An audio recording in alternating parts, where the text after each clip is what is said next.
if you put all your eggs in one basket, you can't survive. Like you have to be able to come up with different ways. So it has to be like this mix of stuff. Welcome back to Duo On Air. I'm Abby. And I'm Courtney. And we're the ex-agency turned entrepreneurial team that puts the Duo in Duo Collective. Our boutique organic marketing agency specializes in SEO, social media strategy, and branding. We're an everyday pair of business besties / marketing experts obsessed with helping our community learn more about what it takes to run a business. Which is why on Duo On Air, we're not holding anything back. We're giving you all the info we know about how to grow your business organically so you can be the confident CEO you were made to be. And how to navigate life as a small business owner. Whether it's on your own or with your best friend by your side, so grab your coffee or your mimosa, we don't judge, and settle in for a quick value-packed episode of Marketing Tips. Welcome back to the Duo On Air podcast. This is episode number 120, and today we're chatting with a client turned friend of ours, Terra, who is a co-owner behind Gloves for Grief, a nonprofit that provides a mind, body, and soul approach to support the grief community. The story behind their journey and how they built this business might just make you cry because we sure did. We brought Terra on the podcast today not only to share her personal story, but to also share the behind the scenes of the nonprofit world, a world we didn't know much about. We talk about the challenges, raising funds, and her advice for anyone considering starting a nonprofit business. But we also have something super exciting that we are launching today. And it all began with Terra. Court and I have always wanted to create a program where we could give back to businesses with a purpose. And when Terra came to us last year, we knew her business was exactly that. So Court and I both donated pro bono a bit of our skills from branding to SEO to Gloves for Grief. And we want to do this annually. We are opening up an application for you to apply or to pitch a business that we can donate one branding project and one SEO project to before the end of 2024. So head over to duocollective.com/duogivesback to hear more. But before you do that, let's start at the very beginning and introduce you to Terra. Hello, Terra. Thank you so much for joining us on the Duo On Air podcast. Thank you guys for having me. I'm excited to be here. We are so excited to share your story with everyone. We've known you for a while because you've been kind of a client of ours, and we've been able to work on your business, and it's been so fun. And I'm just so excited for everyone to hear your story. So I think let's just start from the beginning. Before we talk about your business and your business partnership, can you share just a little bit with us about who you are and your story? Yeah, absolutely. And I like to say, I know it's cheesy, but I do say that you guys are like my favorite duo because it's just it's just fun to say, and you really have become that for me, and I'm just so appreciative. So more to come on that, but yeah, my name is Terra. I think as women we do a really good job of compartmentalizing all the many things that we do and who we are. I think my day job, I'm a mom, a wife. I live in Orange County, California. I help my husband run his business part-time. He's a licensed contractor, and then also run my nonprofit, which we're going to talk a little bit about later. But it's funny because I've spent my whole career actually in like luxury fashion, corporate America, studied fashion in college, moved to New York, did the thing, and then after experiencing my loss, which I'm sure we'll talk more about, but after I experienced my loss, I feel like it just completely shifted, what I felt connected to and what my career path was going to be. So I always say there's like the old me, and then there's kind of this new person that I am now. But yeah, very interesting background. I'm doing a lot of different things these days. Oh yeah, I think I found that most people we talk to as they enter into the world of like entrepreneurship or starting something new or having these big life pivots, it's like something's happened in our lives to like transition that. Like there's so many big things that are happening behind the scenes on a personal side that then influence like what I'm doing in my day-to-day life for work needs to change because my values are changed or things have happened in my life. And I think that's so true for so many people in entrepreneurship, just overall, is just we listen to like what our gut is telling us and we kind of pivot and make big changes. So and you have done just that. So how about you tell us a little bit about what Gloves for Grief is and how it all began? Yeah, so gloves for grief is it's always interesting. I get people that hear that and they're like, gloves for grease or what? Like, what is that? You know, they hear that name and they're like, what does that mean? And it's a very interesting name, but it really does represent a lot about what we do. So we are a 501c3 nonprofit. We incorporated about a year ago, a little over a year. We just had our first birthday, which is so crazy. But it's actually an organization that started out from like a horrific circumstance that I went through in my own life. And I have a 5-year-old son and was pregnant with my second son, Weston. And at 39 weeks pregnant, I lost him. Still to this day, there's never been like any medical explanation for why he died. I went into the doctor on Wednesday, everything was perfect. I had like an induction scheduled the following week. And then on Saturday, I just stopped feeling him move and went to the hospital thinking I was just going to be so silly, that, as women, we do that, right? We're like, oh, it's, something's wrong. I never thought that my intuition would be right. And it was worse because he had already passed and I didn't know. So that experience was truly the worst day of my life, and just navigating grief and not have that being my first experience with loss. I had never, by the grace of God, I didn't have, a lot of loss in my life. And then not only experiencing loss, but it was a loss of a child. And so that I remember just like truly sitting in the hospital bed, just thinking, like, I don't know what to do with myself. I don't know what to do with grief. I don't know where to go. I don't know what kind of help. I don't know that anyone this has happened to.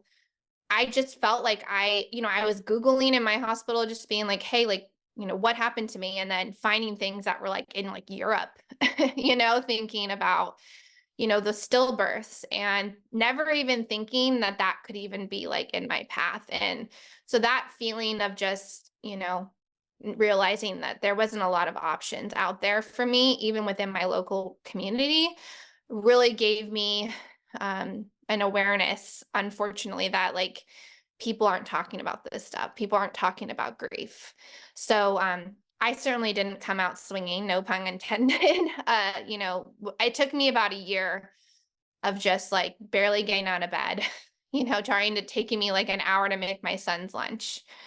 And I began to kind of just feel like, there's more out there for you with this, and you could really use your voice to make change. And so that's when the idea of coming up with Gloves for Grief came. And I met Ashley, who's my co-founder, actually in a support group at church, and didn't know anything about her, just knew that she had also lost a child late term.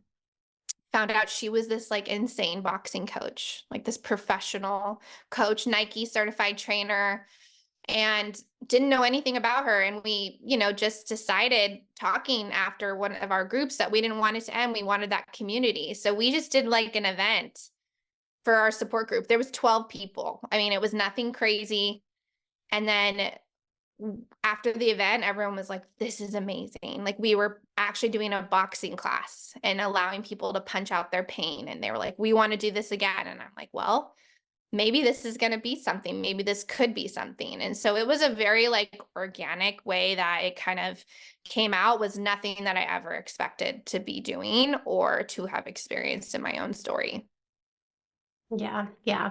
The second you hit our inbox too, we both just like heart just went out to you guys too for all the things that you've gone through, but then what you've created from it is magical. And It's incredible. Yeah. yeah, I think that story of now how you can take something so horrific and bring some of that peace or just bring the grief to the conversation. Like, I think people don't talk about it and tend to hide it, or like you said, not know where to go. Like, what do I do with this? So I think creating that community is incredible. And I know you guys have huge dreams and goals too to spread beyond just where you are, which is so necessary. And we've found that too, just from even doing some research of like, there's not that much out there. Like nationwide, there's not that much out there. So this is just such an important community, and we are We're honored to know you, honestly. It's Yeah, great. we are. Your story was really empowering, and what you've taken with your grief and what you've turned it into, and just knowing that you're helping so many other, women or family or couples out there go through grief in a much different way, is super empowering and super inspirational. And I think, when we think of grief, I think a lot of people think, therapy or, going to church and finding that kind of community. But you guys have created such a different, unique community for this that I think it is just so incredible. And like Abby said, when we met you, we knew at that moment, we were like, we have to work with these ladies in some sort of a capacity. So, and we'll talk about that more later too. But we just feel super honored to know you and to like have you share your story with us and with so many other people. And what you're doing is just so amazing. Thank you. So I appreciate it. yeah. So we want to talk a little bit about the behind the scenes of like just building a nonprofit altogether. But I'd love to hear a little bit more about like, can you talk and share with our audience like some of the events that you've ran and hosted so far? Because I think people would love to hear about them. Yeah, so we call it like mind, body, soul support because I think the thing with grief is we say like it's as unique as your fingerprint, and everyone's experience with grief and what will work for them to kind of carry that weight for life is so different. And so like we led and what we have led, I mean, we've only been around a year, so the body program is what we've led with, and so this is kind of only step one. I mean, we have step two launching probably the end of this year. But step one is the body program. So we actually travel around. We're fully mobile right now, which is a blessing and it's super challenging because it feels like we're planning a wedding, honestly, some of these times, like the amount of setup and work. But so we actually host mobilized boxing events. So we have just recently fundraised for our first 25 punching bags. Each bag's like 250 pounds. They're huge. And we travel around with these bags and we provide like a very interesting experience at these events. And I say that it's an experience because it's not just events. Like people think, oh, I'm just going to box. Well, if you did, that was all we were doing, like you could go anywhere. Like it's a very specific experience that we're doing. Usually we're kind of focusing on this boxing and breathing exercise. So the idea that we do boxing and then we do like yoga and cool down breath work. Also, we give people mental health support and tools and breathing techniques and things that people can learn to put in their toolbox. So that way, even in between these events, like you have things that if it just gets too much, which it often does, how can you like work through that? So these events are really interesting. We've done 7 so far.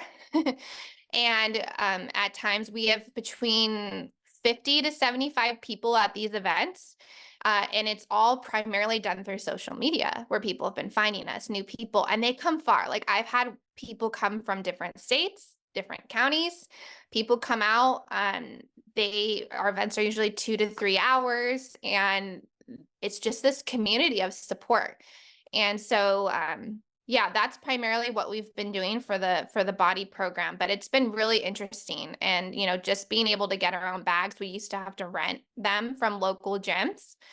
We just fundraise for our own, and we call them our tribute boxing bags because each bag actually has a dedication. So while like people are coming and punching, you can see that, there's a bag dedicated on behalf of Damien, who's a firefighter, another, someone that lost their life in the line of duty. And so it's just like this really meaningful network of people that are seeing, just really joining in grief. It's like grief knows no bounds. And so it's this really like strong community of pain and power, honestly. Yeah. That's incredible. 7 events already, and you guys are only a year old. I know.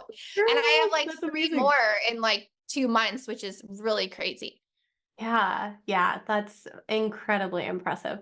And I want to know, how do you travel with 250-pound punching bags? Do you Yeah, need do like you guys have a semi? Well, it's funny that you say that because I do have to rent, like we literally rent like a hydraulic 26-foot box truck in order to pack these things. And it is so grueling.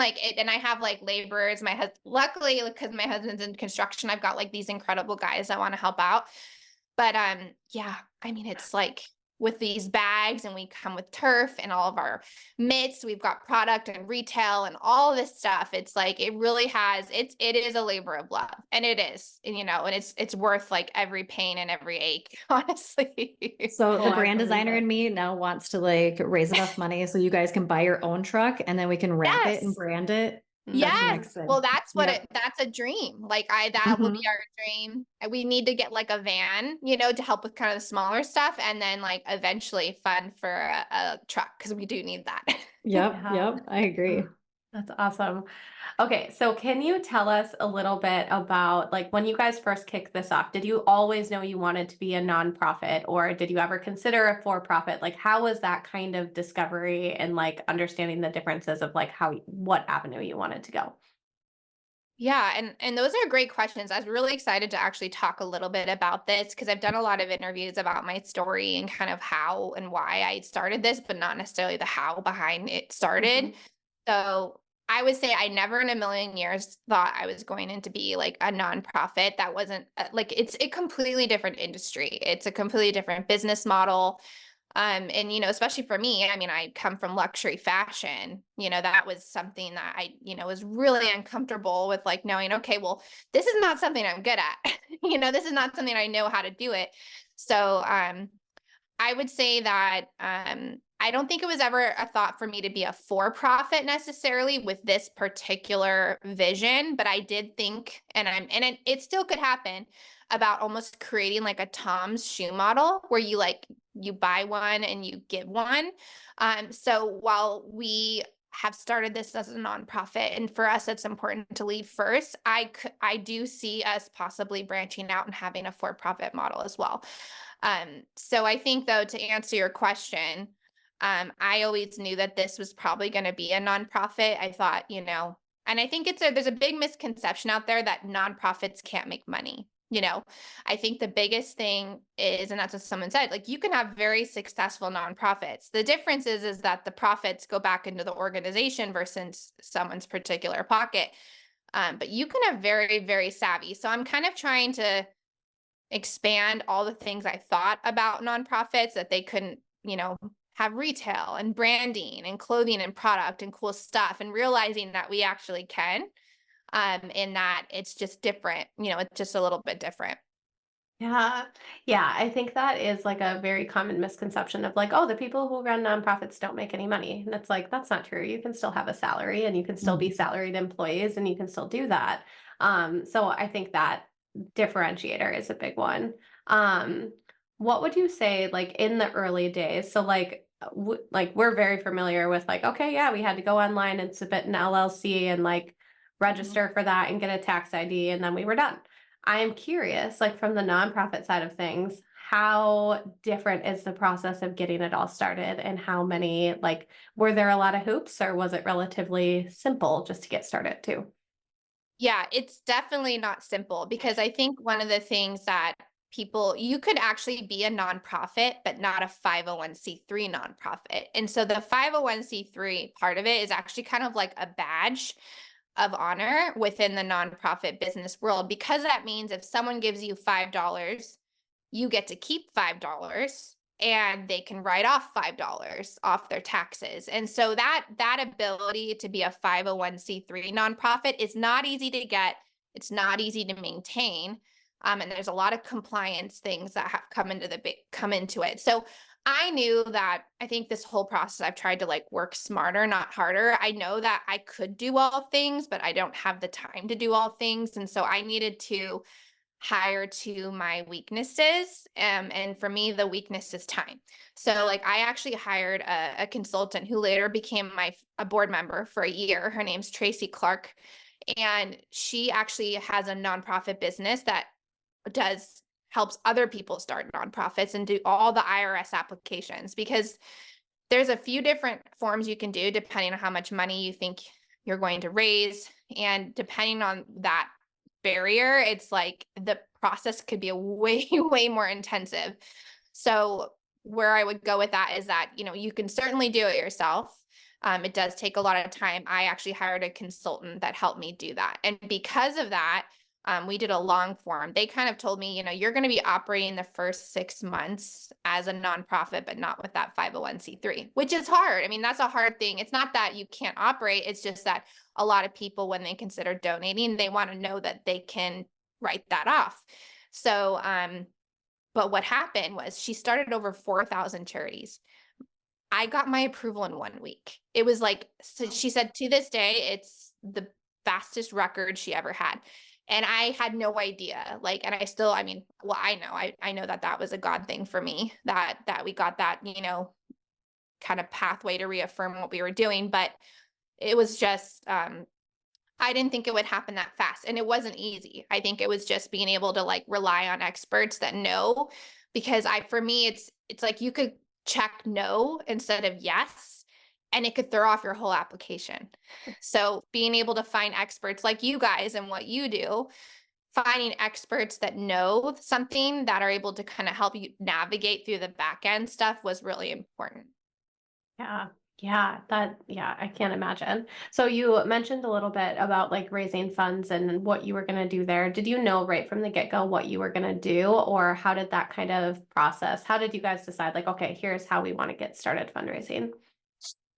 I think I'm still working through even now, like how to fundraise, because I was going through like a lot of conferences just to learn about the industry, because it's completely different. In a for-profit world, I don't want to say it's easier, because no business is easy, but it was just a lot more clear to me on how to raise money. Whereas, in a nonprofit world, you're really relying on the generosity of others to kind of expand your reach.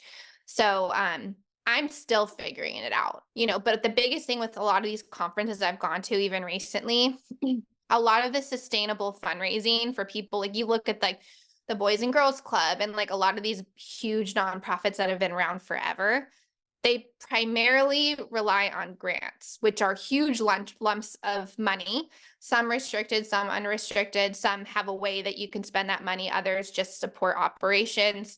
That's really like for longevity, how a lot of these big ones operate. However, what everyone's told me and what I'm trying to figure out is that if you put all your eggs in one basket, you can't survive. Like you have to be able to come up with different ways. So it has to be like this mix of stuff. So like individual contributions, corporate contributions, grants and sponsorship. So trying to create, like, I think ultimately, like any business, trying to create a steady flow of income to manage both your expenses and what you want to put out into the community is super important. So I'm still figuring it out right now. Yeah, I can't imagine. I think even we rely so heavily on like just financial experts too, just to help us juggle that too of like, okay, what are we spending? Where do we want to go? And that kind of level on your end, I can't imagine is like a whole nother world of trying to uncover how much you need to raise, what you need to then sustain that and grow and create the events in the community that you want. So okay, so what kind of advice would you give someone who's maybe listening to this and considering starting their own nonprofit organization? I would say that for anyone considering it, if you feel it in your heart, do it. I had a lot of people that tried to kind of like talk me out of this. They said, there's so many nonprofits out there, why don't you just join an organization that's already doing the work? I was actually kind of surprised, because I'm like, you know who I am, right? Like, who I like, I've never like, I've used like no's and like made that my fire, I'm like, but that was a little discouraging, and I think a lot of times if you have that fire in your belly and there's a passion that's near and dear to your heart, I think go for it. I think the difference, what I would say is that, like a for-profit business where you have to put a lot of vision and energy into the why of what you do and who you are and what makes you different than everyone else, that is equally as important in a nonprofit as a for-profit. And I think finding that clarity of like the why behind your organization is take the time to develop that, because I think I heard this advice from actually he was the he is one of the executives for the Orangewood Foundation, which is a huge foundation here in Southern California. And he said, a lot of people lead with their hand out. And that's how they lead it. But really, you need to lead with the why of what you're doing and who you're wanting to serve and the story behind how you got started. And so I really took that as really how it worked. And yes, the donations are important, but if people understand your vision and what you're trying to do and the direct connection to what you do, then that will catapult you a lot quicker, I think, into getting your name out there. Oh, 100%. Yeah, I think that's true. I mean, almost for any business is like, don't focus on what you sell or what you offer, but focus instead on like what you're hoping to, what the end result is, and also what your mission is as well. Like you're out there helping people conquer their grief or navigate it. Like that's something that it doesn't matter how you do it. It's like that's what people care about is like how you get there and what that end result is, which is so true for every business, I think. Mhm. And who Yeah. you're helping, like who is it that needs you essentially, like needs your business or needs that support. So I think the who in all of this is like so important too. Not only what you do, but who you're helping. Yeah. It's been really interesting too, just like touch on the who. I think we kind of knew early on that the social media piece is kind of been, and I know you guys get this as well, but the social media piece, I think that's not always something I think that nonprofits like necessarily put a lot of energy on. And I think for us, it's really actually been critical to our early growth is because social media kind of takes away a lot of the physical barriers and roadblocks that you get from connecting to your community, right? Like you could have people across the country that feel connected to your cause, and actually through like Instagram boosting and targeting our ads, people that are already searching for grief support, like we've been able to like connect right away with like the people that need us the most, people that already connect with grief and loss. And so it's been really interesting to watch that because that's not my wheelhouse. I've always had a private social media page. But when I, went into this, I was like, okay, like you have to put yourself out there in a way that, is uncomfortable because that's what will help people realize that they can share their own stories. So that's kind of been really interesting to see too. Yeah, Yeah. I think social, especially for grief in particular, people go there to find support from other people. They go there to hear other people's stories and to feel less alone. And even though, social media has, its pros and cons, I definitely do think that when people are seeking these kinds of things, they go to Instagram and Facebook and all of that because they feel that they can find a community there and feel safe to talk in that space. So, I think social media is a great outlet for you guys to just be out there, talk about your stories, have other people share their stories, because it's going to make other people feel a little less alone. And then it's going to give you guys the exposure that you need to just keep growing and get your word out there. Mm-hmm. Yeah. So other than social media, I mean, I'm sure right when you first kick things off, right, it's like friends and family and just getting the word out there to everyone you know. Was there anything else you kind of did within your community to get the word out there other than social, maybe?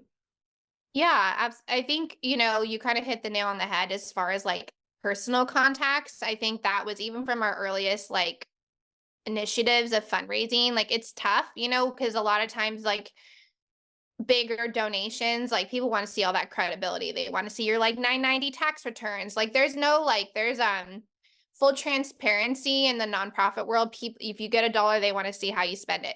So that, can be really tough. So finding the personal contacts, my dad actually was able to like reach out to his contacts through his businesses and found a couple of them, like one in particular that it owns a foundation that like their whole passion is to support new nonprofits.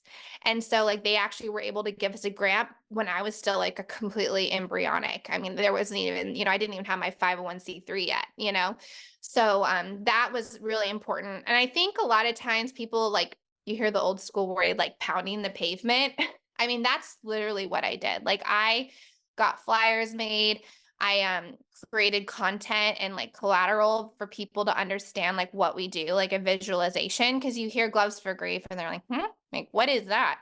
And in order to explain it, we had to really get it on video so people could experience it. So I mean, I go into like I was applying to Walmart grants. Like I was literally going into Walmart and like dropping off pamphlets and flyers about who we are. And I think that's been, I think in the world with like everything's technological and fast, there is a heart about kind of doing that face-to-face communication, that face-to-face marketing that I think can kind of get lost out there.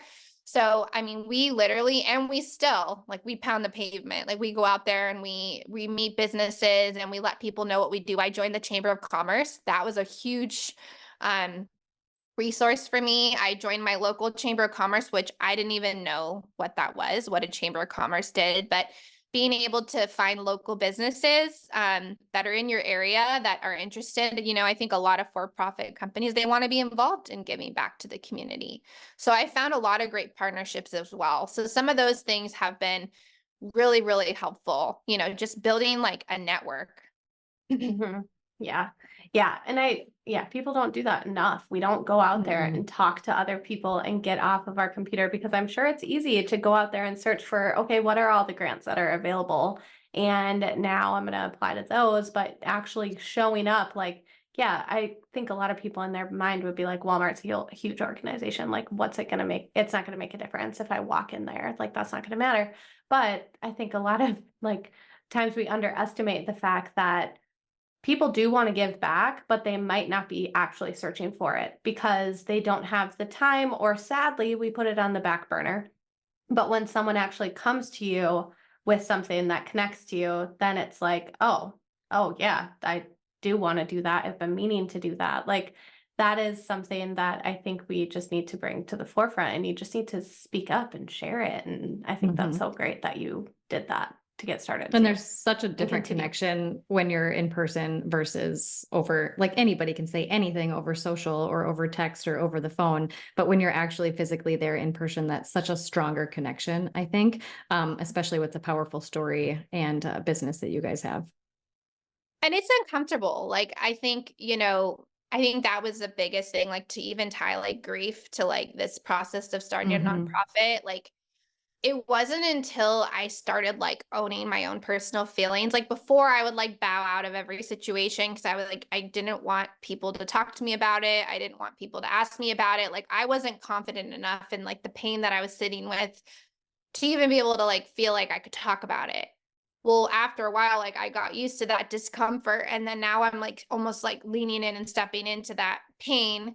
And it's kind of been like that with like building this business. It's like, yes, it's uncomfortable to ask Target for a $200, gift card, or ask if they would give me some box of donuts for free, going to these local businesses. But um it works, and not all the time, obviously, like, also being uncomfortable with people saying like, no thanks, or not interested at this time.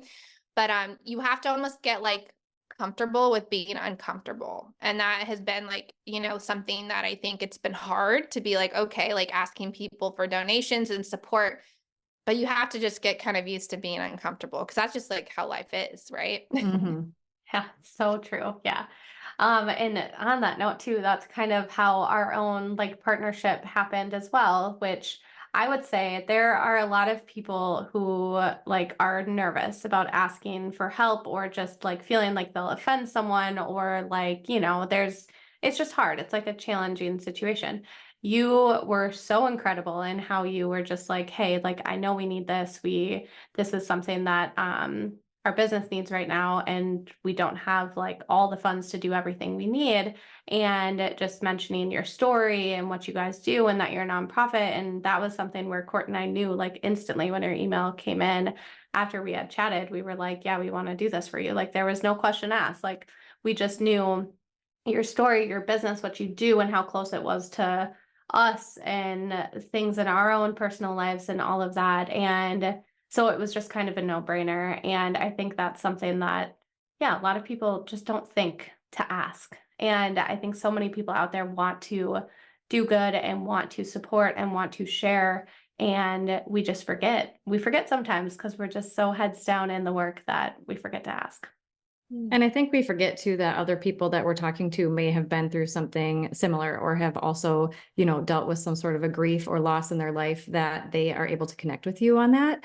And that was kind of part of what Abby and I, as soon as we got done talking to you, were like, we can connect with her on, a certain different, like a different level of grief. But we were just like, no, we know that this is like, it's a calling. Like we need to work with these ladies. And it was amazing. So it's just, I think, again, that connection with people, like when you talk about your story, some people can just resonate with you so much that they want to give back, right? Or they want to be involved, or they want to do something for that community. So I think it was just amazing that you reached out to us and that it all kind of organically worked the way that it did.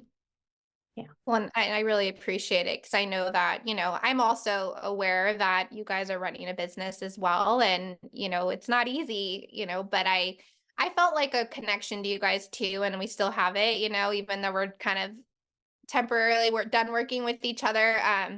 So I really appreciate it. It means a lot to us. And I think that's something really interesting to bring up too, is that there's different ways for people to support, especially with a nonprofit. It's not like, you just have to get out that checkbook.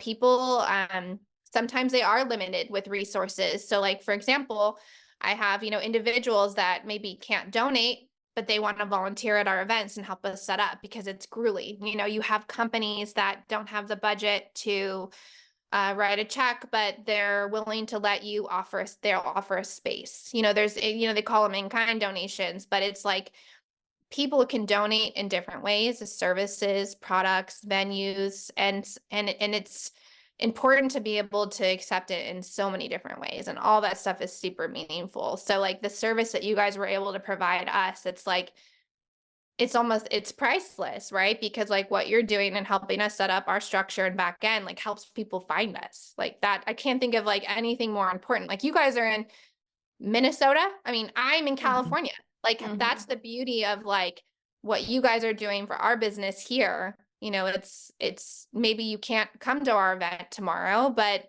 look at what you're able to do to help support from far away. Yeah. Yeah. So speaking of all of that too, this has been, this has been on our hearts like for years. I think Court and I have talked about this on how we would love to gift a service of ours to someone who needs the support, and whether it being one branding, one kind of SEO project each year. So we kind of want to launch that with this because we had honestly so much fun working within your business and doing all of that. So we are going to start opening applications for people to apply and tell us their story and what they need, whether it's branding, SEO, or both. So we're going to have everything on our website, duocollective.com/duo gives back.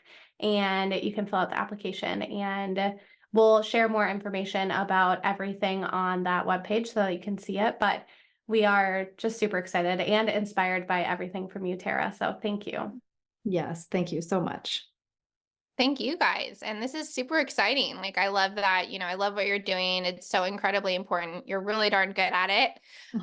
Even just like, and I love that you guys bring different things to the party, like I love like with social media being so important. It's like, there's this kind of like front of house, back of house thing that you guys can do. And it's like, it's so important, and both are equally as important, And so, yeah, we're really appreciative, and we're just so excited to see like not only what you did then, but just to see how this continues to grow because of the work you guys helped us do.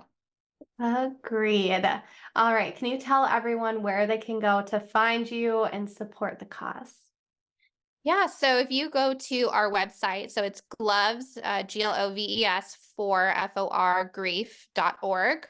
That's our website, has ways to get involved, different sponsorship opportunities, all of our local events. We also just started a blog, so this is also will give some great resources for people. And then social media, Instagram, TikTok, YouTube, we're on it all. Some of it's better than others, but we just try to keep the open dialogue going. and just trying to meet people wherever they are, so that's why there's like this interesting, I think, generational thing happening with like, TikTok versus Instagram versus Facebook versus YouTube. So we're on it all. And we'd love to, I read every message, I connect with people, comment with people. So please feel free to reach out. And if you really resonate with what we do and want to get involved, we'd love to work with you. So we have all of our contact information on the site. Awesome. We'll put everything in the show notes too. And just thank you so much for coming here and sharing your story and some background on everything you did to build this business. We're so pumped to watch where it goes and how you guys grow. Well, thank you. And thanks for being my favorite duo. Had to get that in there. You're welcome.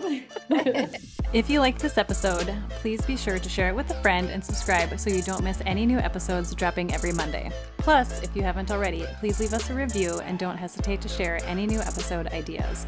We love hearing from you and creating this content for you. See you next week.